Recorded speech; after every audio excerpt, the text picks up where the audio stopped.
Let's begin with the latest news from Ukraine. Developments today, the latest onslaught of drone missile attacks from Russia targeting civilian infrastructure, with at least 6 people being killed, including 2 children. One an attack hitting a car park in Odessa, cutting off power too to tens of thousands of people close to the front line in the Zaporizhia region. Also, we're hearing of Ukrainian drone attacks on Russian infrastructure as well today.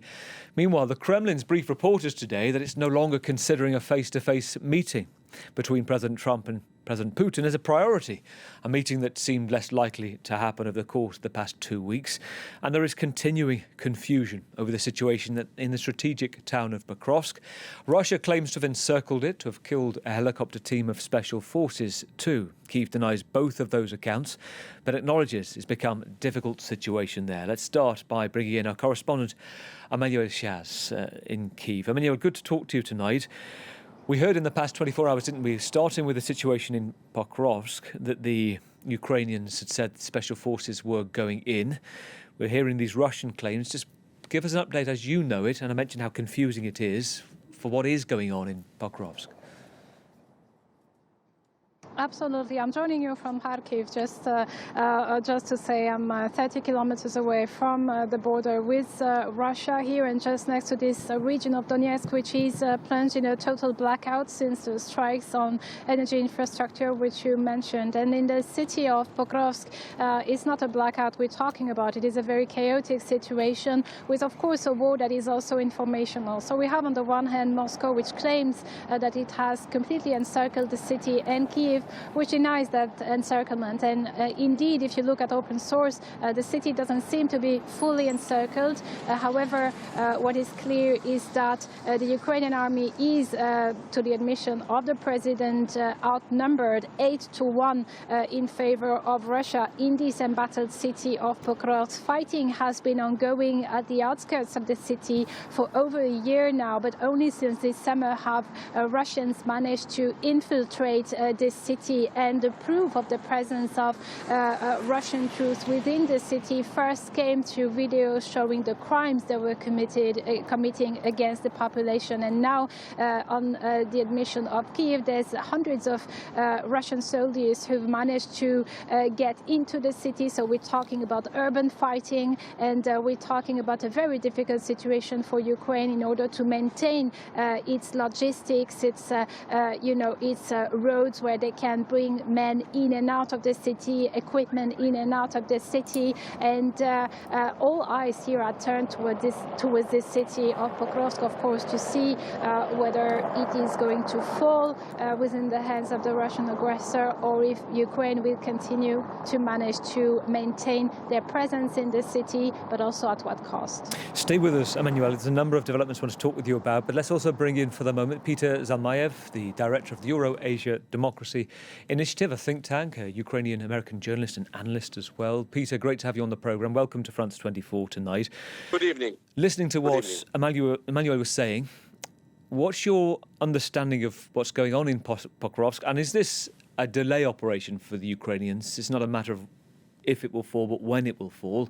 Or do you think they can actually do something to maintain the city?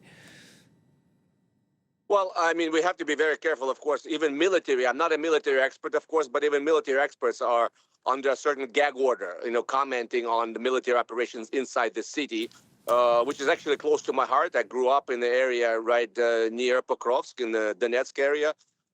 This is a crucial, as we know, point on the military map. And that's why there's been a battle raging over the city for over 2 years now. There's contradictory information about who's actually controlling the city. It seems that to say that the Russians have captured the town is premature, and it may be that Vladimir Putin has already broadcast that message to the world. And if that's the case, then his generals did him a disservice. The Ukrainians are claiming, as you've been reporting, that they still have a foothold in the city. They're conducting special military operations with special forces. That is public information because it is, as I said, logistically, it's crucial for further control of that area. And were Russians to capture it, their sights are set for further, attacks, further onslaught.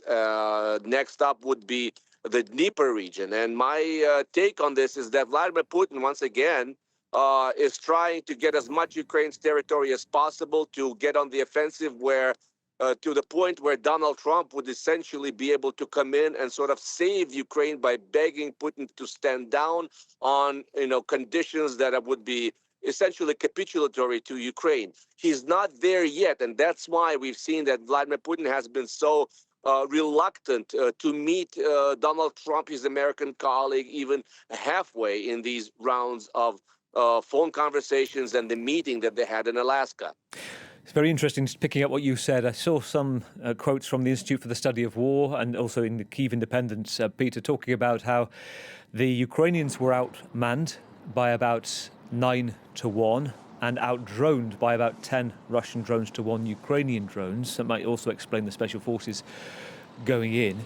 And Russians claiming that they have the southwest corner of Pokrovsk. And you touched upon it a moment ago about the importance, but just spell it out for us, if you will, Peter. We're told it's strategic. It's strategic in the sense that for its logistics. It's also an old coal mining city. So what remains? Are there people within Pokrovsk still? And if it's taken, give us a sense of how important it is, how quickly Russia could move from that point. Well, we know we've been there before, as you know. We've been there with Bakhmut, and there were same claims made by both sides that it was vitally important. And Ukraine turned it into a fortress Bakhmut. There's actually something to be said about whether it was the right strategy, losing that many people. I don't want to comment on it necessarily, but it's up for military historians to decide. We're here again within a very important point on the map, the town of Pokrovsk. Whether that will make a huge difference in the weeks and months to come, whether it will be a turning point, we just simply don't know. The fact remains that Vladimir Putin's hordes, his army, continue to advance at a very, very costly, bloody price to them of about 1,000 men per day that they're losing in dead and wounded. I'm not sure that math will change even and if they are able to capture Pokrovsk. The question is how sustainable in the long run these losses are. This has already turned into a war of attrition. Yes, the math does not necessarily favor Ukraine, but if Ukraine's allies put their heads together, if we're finally able to put together joint production of weaponry, including drones, then Ukraine will be able to more than hold its own. It is an asymmetrical. It's not just a war of attrition, but it's an asymmetrical warfare. We have to reach some sort of parity with the Russians on the drones, and that will determine the further, course of war. I see also from British military intelligence sources saying that at the rate that Russia is moving, it goes to your point, Peter, if they were to entirely capture and take the Donbass, we're looking at another 4 years and another 1.2 million soldiers. And the questions about whether Putin can afford, is able to afford, or be prepared to afford at that, all things being equal at that rate. I also want your take on this. I want to hear from Emmanuelle, because there's been a number of issues of recruitment stories this week. There's gone under the radar because of breaking global news elsewhere. Incidents in Odessa, incidents, according to the Kyiv Independent as well, just outside of Kyiv, with basically people being brought off the streets, grabbed off the streets essentially by recruiters for those who appear to be between 25 and 60, and a number of incidents where people have pushed back, including a shooting incident. Talk us through that, Emmanuelle.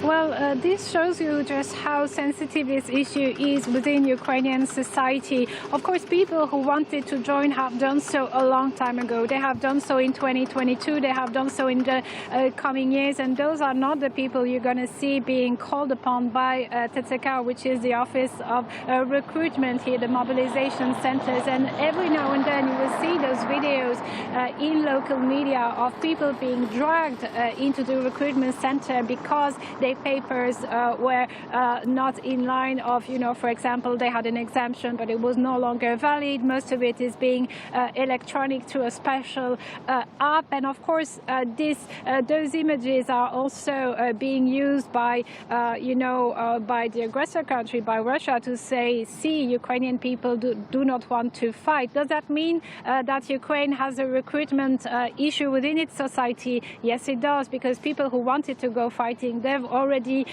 gone. And if you look just at the population of Russia, where rolling mobilization can, draft much more men than in Ukraine. And if you look at the price, the human price that Ukraine has already paid in terms of manpower, of course, there's, there's no equity there. And those images, of course, they do not serve the Ukrainian army whatsoever, because for all the people who are asking themselves right now in Ukraine whether they should join or not, if they see other people being treated like that, that of course doesn't entice them to go. And of course, it doesn't look good for the government either, because it has been trying over the past few years to make joining the army attractive. We've seen a lot of advertisement in various cities for brigades, popular brigades. Here in Kharkiv, for example, the Hartar Brigade is highly popular.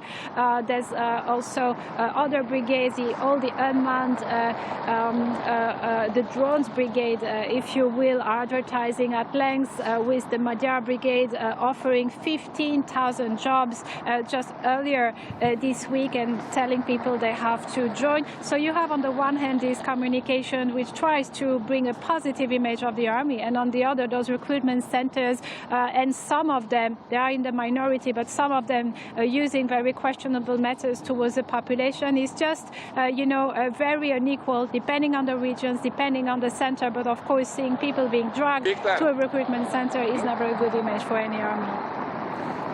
Listening to that, Peter, I guess the other point is this is martial law right now, and if you are of active age, it's putting the recruiters in an impossible position at the same time. And at the same time, if you're between 18 and 23, the new law in the Ukraine is that you can leave the country, and a number of men are doing in bigger numbers, it seems.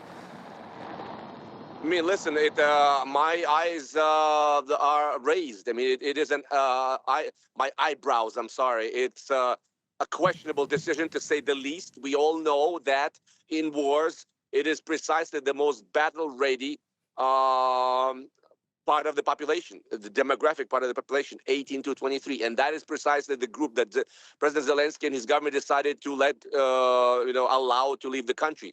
As many as 100,000 young men of that age group have already left. I don't know what the thinking about it is. There's accusations levied against the government that this was politicking. This was, trying to curry favor with potential, future voters in potential elections. Whatever it is, it's not helping our war effort. I completely agree with your correspondent that this is a serious problem. It will have to be, once again, addressed, so to speak, asymmetrically. Let's also put it in perspective. It's not about Ukrainians having grown tired of defending their country.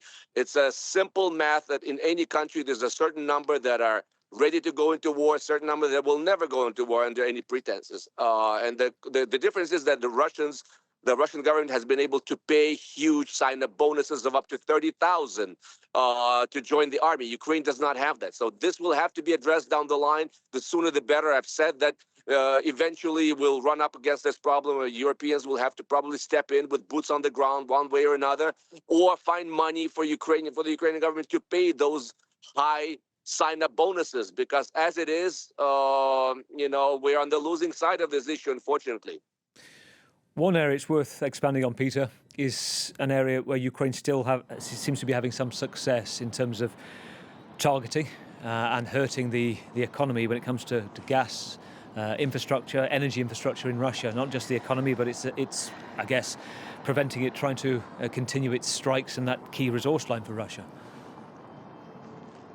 Yes, indeed, this is, and that's what makes Putin the maddest of all. I mean, this has created a very unpleasant optics for him. There are huge lines for the gas pump, especially in the occupied peninsula of Crimea, and also throughout the country. As many as 30% of oil refining facilities have been hit That's actually prevented the Russian government from being able to export some of these oil products, including diesel. This is hugely important. Once again, we're talking about the asymmetry of this.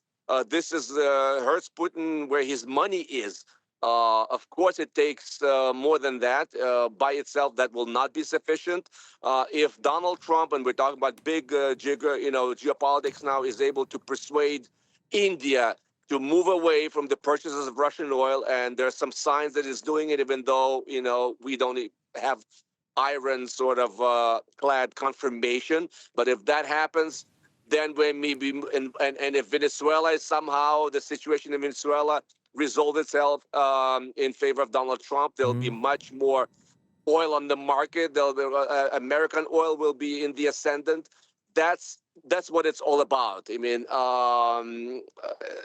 once again, none of these actions will be sufficient by themselves, but Ukraine has shown an amazing ability to hit Russia asymmetrically, and this is part of that particular plan. Briefly and finally, for Emmanuelle, there seems to be almost an everyday kind of drip of depressing information of the missile attacks, almost like an attrition to take all this information in. But just where you are, let me quote this figure from President Zelensky. In the Kharkiv Oblast, as part of the strikes we've seen in November, 1,500 drones, 1,170 guided missiles across Ukraine, and most of those, at least a vast majority, aiming for Kharkiv. What's going on? What are you seeing around in the last few days? Kharkiv for a few days now, and what we have definitely every day are alarms. So it's not only for the city itself, where I am, but also for the entire community, for the entire region. What I've noticed is that train infrastructure within the region has been badly hit over the past few days, which means that over the 3.5 years of war, there was never a problem taking a train, being on time, even going to near the front line with a train. There was a Kyiv train, it has always been on time, and now the entire railway infrastructure has been damaged, not just here in Kharkiv, but also in neighboring Sumy region and in other regions across the country. And of course, this also poses logistics problems, because it's not just passenger trains which are being affected, but also trains with equipment, trains with food and